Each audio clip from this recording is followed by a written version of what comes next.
আলহামদুলিল্লাহি ওয়াহদা ওয়াসসালাতু ওয়াসসালামু আলা নাবিয়্যি ওয়া বা'দা। প্রশংসা আল্লাহ তাআলার জন্য, শান্তি অবতীর্ণ হোক রাসূলের উপর সাল্লাল্লাহু আলাইহি ওয়াসাল্লাম।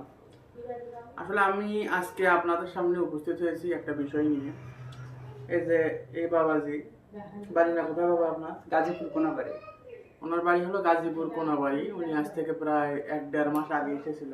হ্যাঁ, ওনার সমস্যাগুলো কি ছিল আপনারা ওনার মুখেই শোনেন, এবং এখন কি পরিস্থিতি, এখন কি অবস্থা, আমাদের কাছে চিকিৎসা নেওয়ার পরে ওনার কি হালত, সেটাও আপনারা ওনার মুখেই শোনেন। আপনি যদি দয়া করে বলতেন আমাদের দর্শকদেরকে। আমার আগে আর কি হাত পাও জ্বালাপোড়া করতো, আমি বসতে পারতাম না, ঘুমাইতে পারতাম না।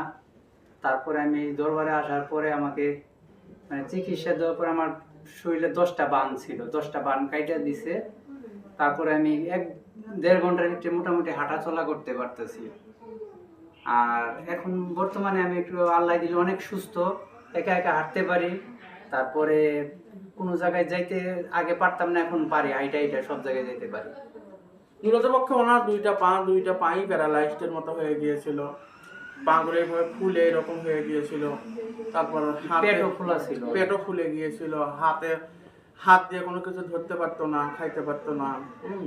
মানে এক কথায় ওনার হাত এবং পাগুলো সবগুলো অচল ছিল, এবং ওনার মানে পেটও ছিল এরকম ফুলানো। আল্লাহ রহমত, আল্লাহ পাক ওনাকে সুস্থ করে দিয়েছে, শুকরিয়া আল্লাহ তাআলা। আজ থেকে প্রায় 1 মাস আগে উনি আমার কাছে এসেছিল, এসে চিকিৎসা নিয়ে গিয়েছিল। আজ প্রায় 1 মাস পরে আবার ওনার চাচাতো ভাই তাকে সঙ্গে করে নিয়ে এসেছে, তারও একই সমস্যা। আল্লাহ তাআলা যেন তাকেও সুস্থ করে দেয়। আপনারা ওই ব্যক্তির জন্য দোয়া করবেন, আমাদের জন্য দোয়া করবেন। এই বলে আজকের মতো এই পর্যন্তই।